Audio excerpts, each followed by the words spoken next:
Hi. Maybe waiting a little bit, but okay.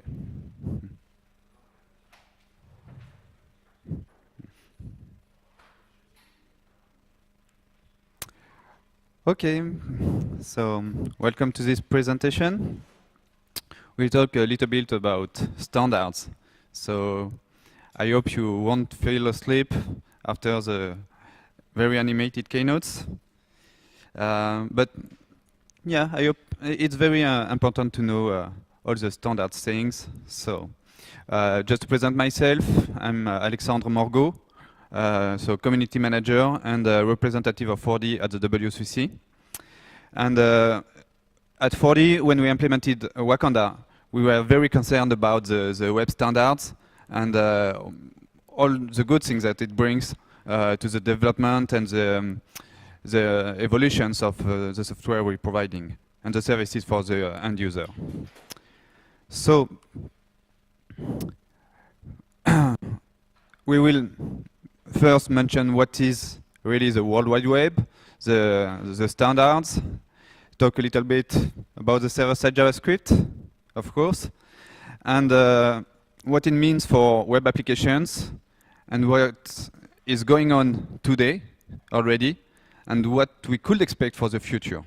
So the expectations are very important for me.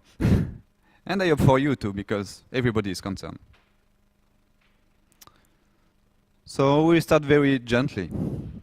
What is the World Wide Web? Okay, so it was created by Tim Berners-Lee at the CERN, and he talked about UDI, Uniform Document Identifier. So as for today, we talk about URLs or URI, something. But it was the first name, HTML and HTTP. So from the very beginning, it was the same thing, or very near to the same thing we have today. It was the very basics of the World Wide Web, and yeah, he had a very good vision for that. And what is very important, he also created the W3C. I will talk about that. And I want to talk about REST. What REST is for the web?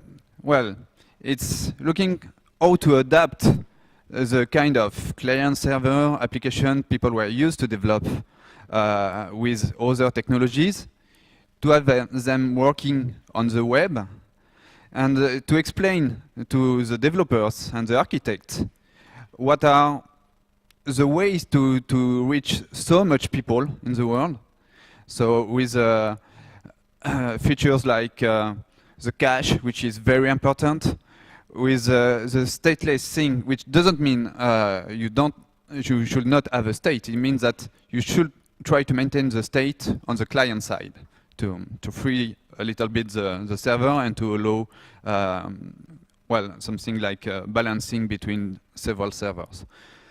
Layered systems, so you can work on specific layers. Code on demand is one of the less known part of REST. It was defined as optional. And something interesting was, well, code on demand, Roy Thomas Fielding, who did that, is more a Java guy. So at this time, when you were putting some code on the client, a lot of people try to do it with the language they already use on the server. So it's not new to talk about having the same language everywhere. They did it with Java. So we were seeing some applets in the browser. And the Microsoft replicate answer was, okay, we have ActiveX, so we can develop with C#, we can develop, or maybe more VB at this time. So yeah, it kind of worked in specific environment, but do we see that much ActiveX or applets today? I don't think so. So what is also interesting is that if you read not only one chapter from the document from Roy Thomas Fielding, is also saying, okay, about code on demand, I think that JavaScript will be a good fit. So he was already talking about that, even if JavaScript was still as much standardized or mature as of today. So it was still some expectation, yeah, JavaScript could be a good thing for the client. So, having that in mind, about standards. Tim created W3C when he went to MIT, so W3C is not only US based. There is a Cairo University in Japan and RCM in Europe, so it's meant to be worldwide. So it defined a lot of working groups to try to standardize how browsers should implement their rendering engines and what should be the behavior, and all the developer also could use it. But if you look at the specifications, it's more implementer based. So when you go as a developer to this, you will see sometimes some examples, but it's not really a documentation to develop. So you will need some other resources. And what is very interesting, I didn't put it on the slide, I should have. They recently provided something called web platform, webplatform.org. So I really invite you to have a look as a developer, because there is a lot of resources for web development, including mobile development. And yeah, it's a good new thing from the W3C. I will go quickly for that, but it's important because the web would not exist without them. So IANA define something very important even when you are a developer, because they define, well, it's the repository for all the MIME types, MIME media types. So when you talk about text HTML, saying I'm sending a text HTML document, yeah, it's registered as standard media type, like application JSON and other ones. ATF, so they cooperate with W3C and ISO, and yes, they define. I think it's some important parts of the web also. So without the DNS, we will try to fight with IP address.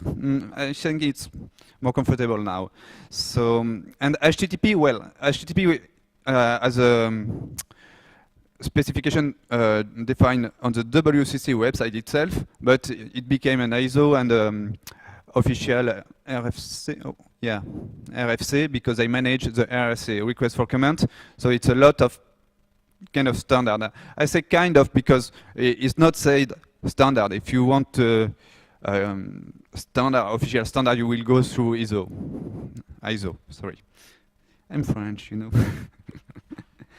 So ECMA, yeah, very important. So when Brendan H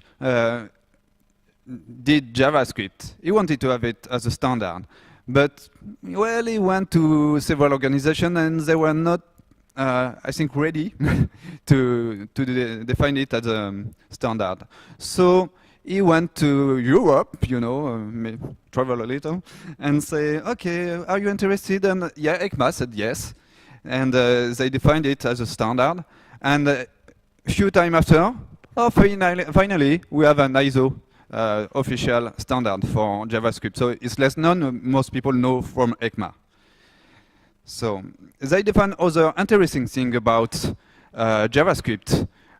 So this is the working group, but E4X, yeah, it's kind of interesting API if you want to manage XML documents. So you may not want to manage that much XML documents for communication between client and server for now, because now we have JSON, but still there is a lot of documents in business, in the enterprise world. So having this kind of APIs can be useful sometime.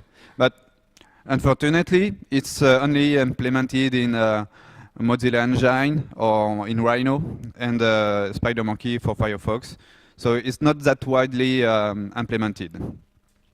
ECMAScript and internationalization API. So it's quite new, it's not yet really a standard, but they are working a lot on internationalization, and it's very important if you want either doing web applications, but either for websites. We kind of wonder why it's just happening now. And test, yeah, it's being sure that the browser implement correctly all the standard. So there is thousands of tests to verify that. WASP. So it's not a standard organization, but they were very important to have all the browsers implementing at least a level of the standards.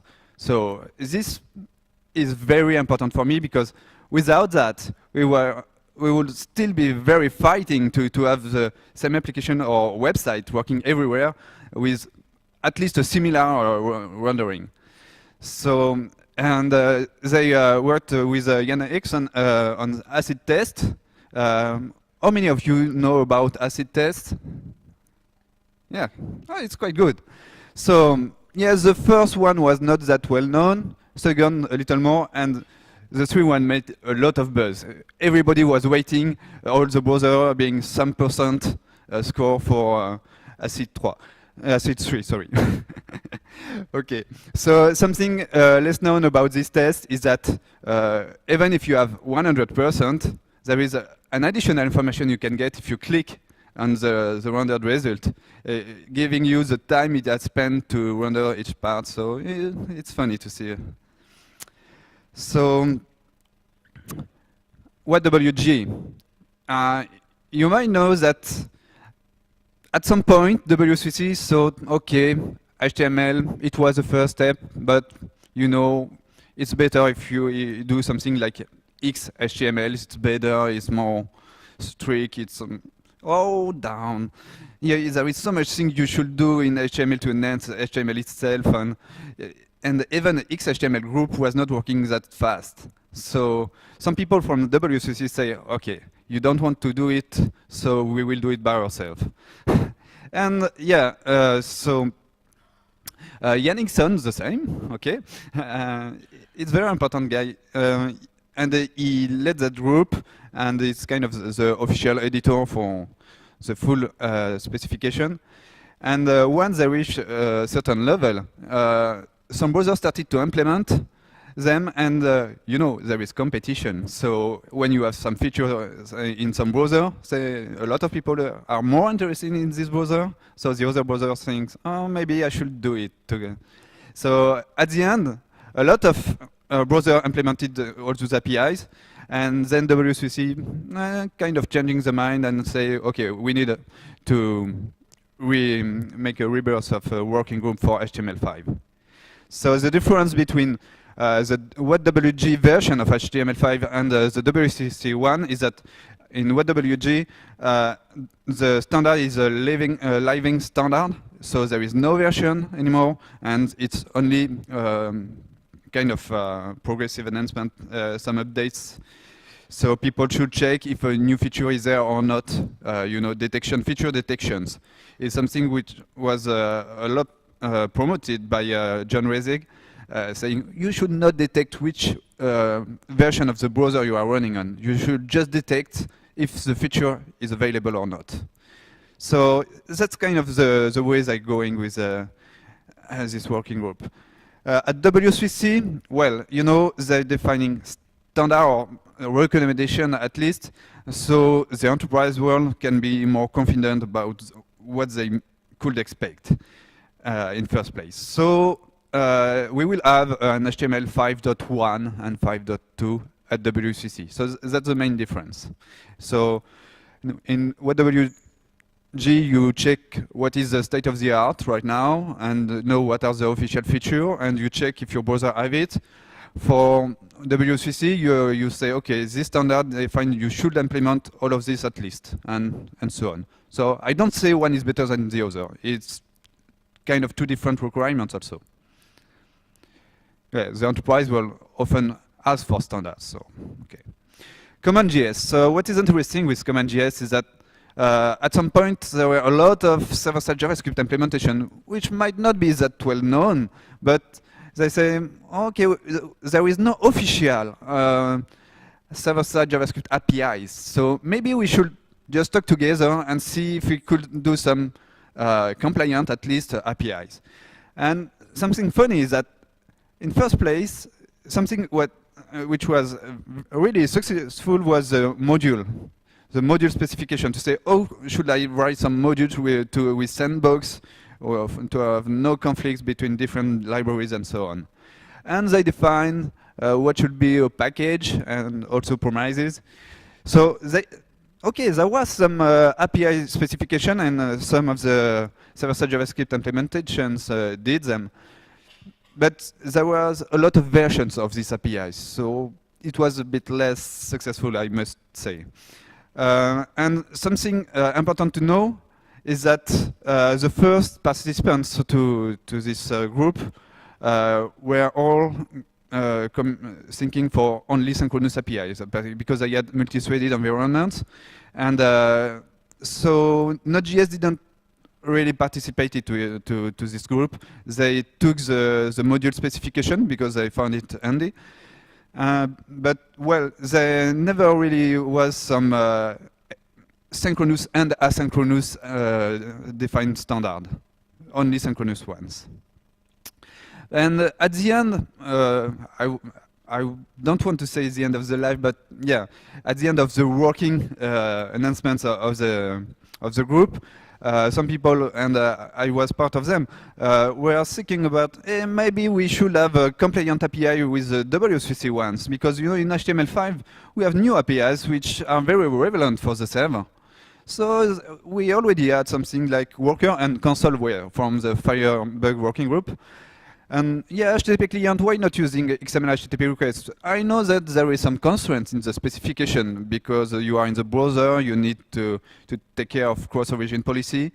You can maybe just deactivate or behave a little differently, but at least have the same API to share some code. So that was part of the reflection. Sorry. So what about the server-side JavaScript? So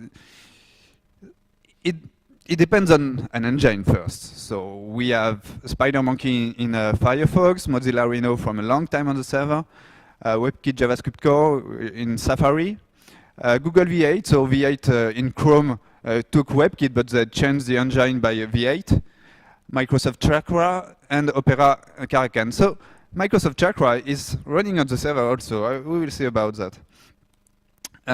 About standard for the server, okay, we have talked about ECMA scripts from ECMA, and we had something like CommonJS.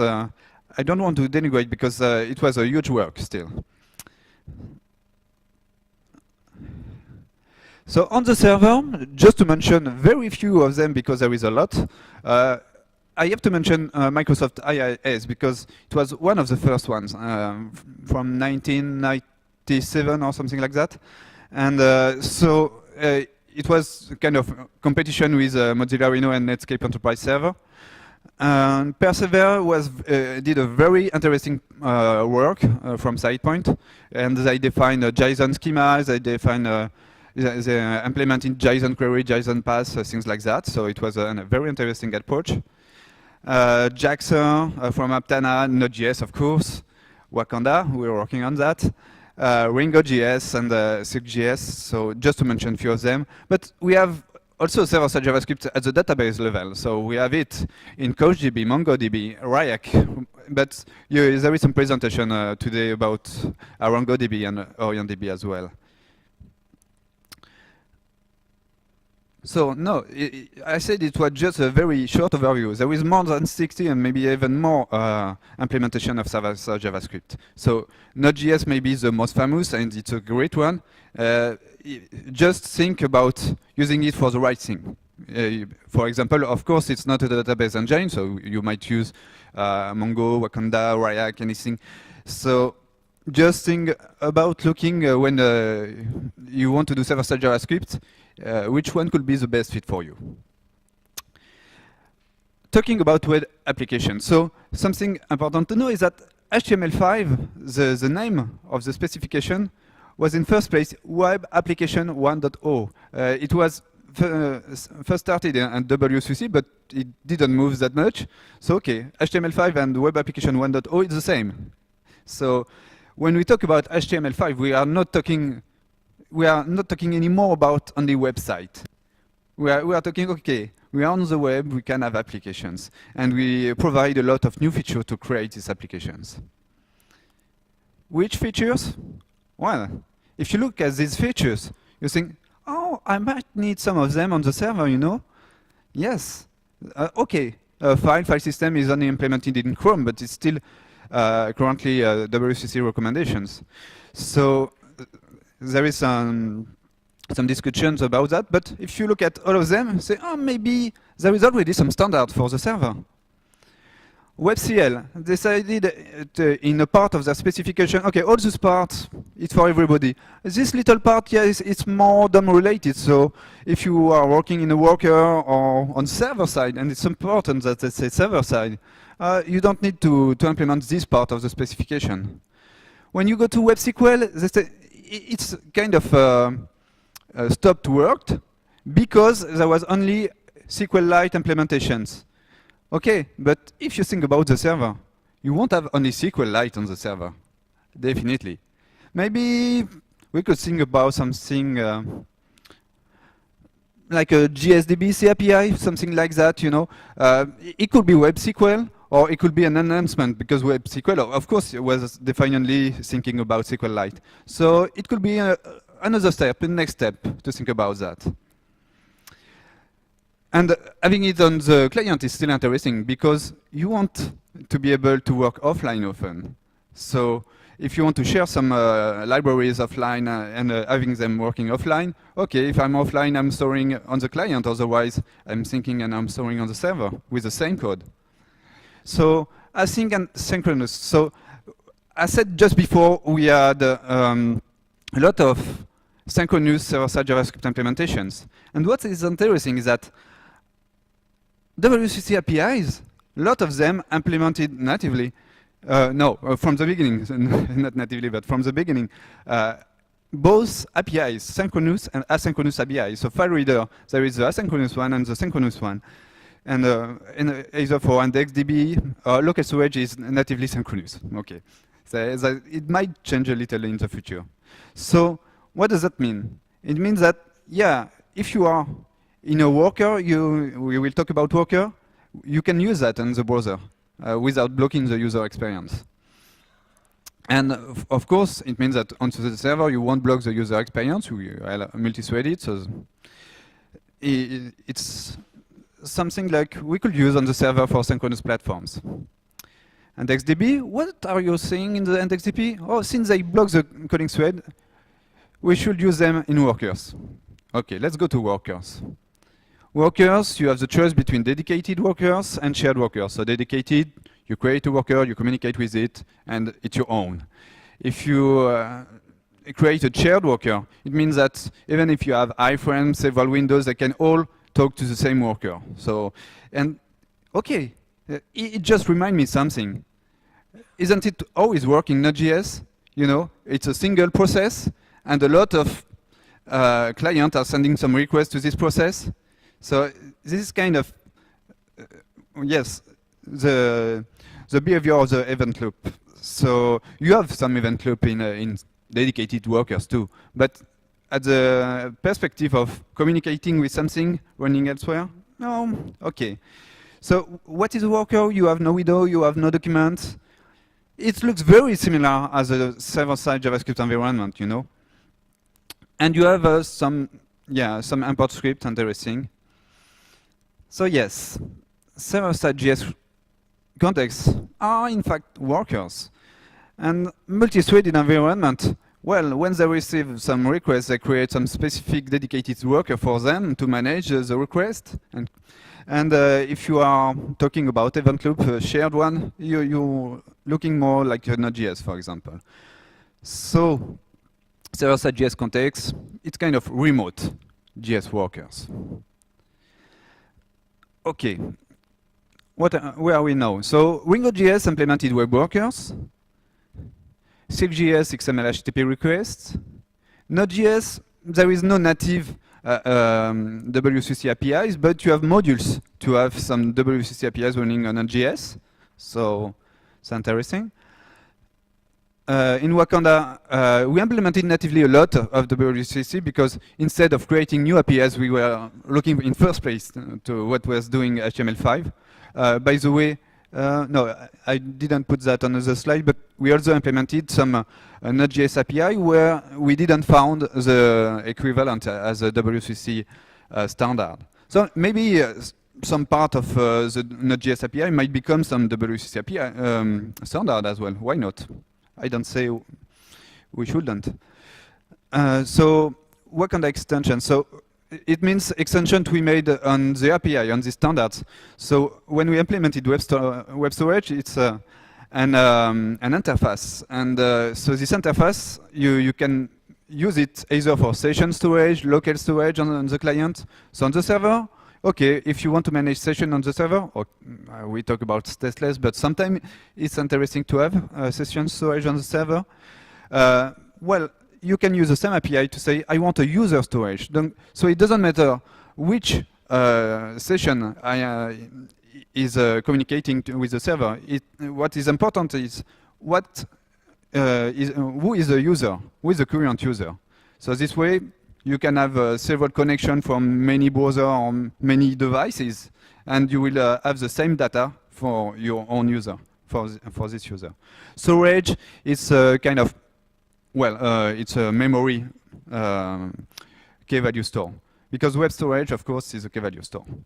So web workers, well, we implemented worker, shared worker, so we can communicate with workers, have some event loops in some workers.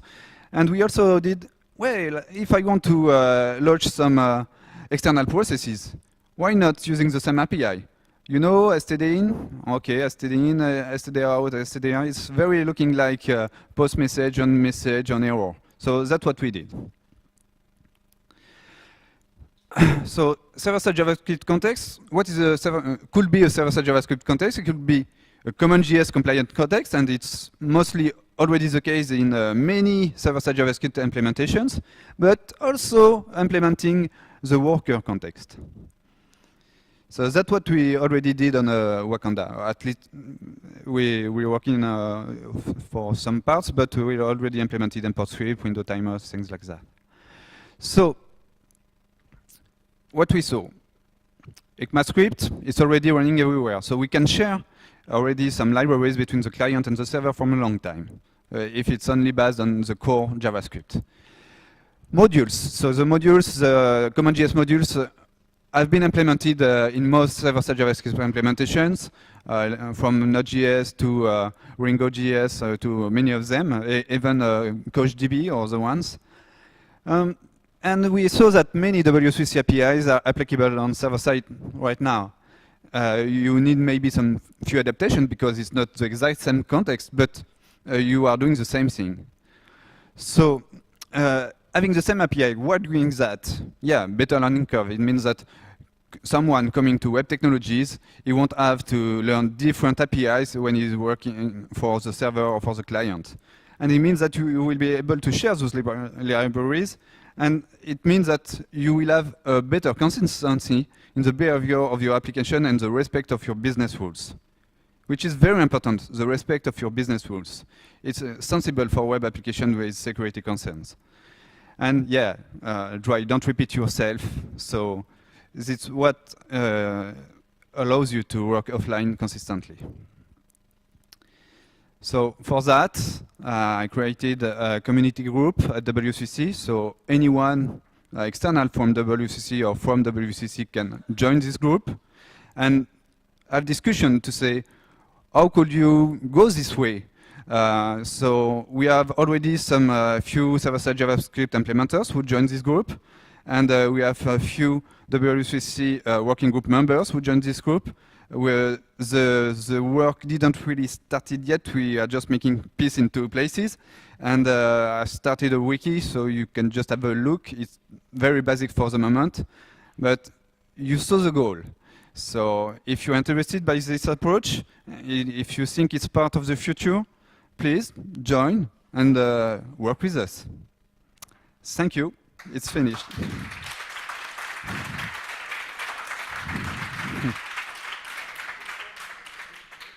So I'm open for questions, sure.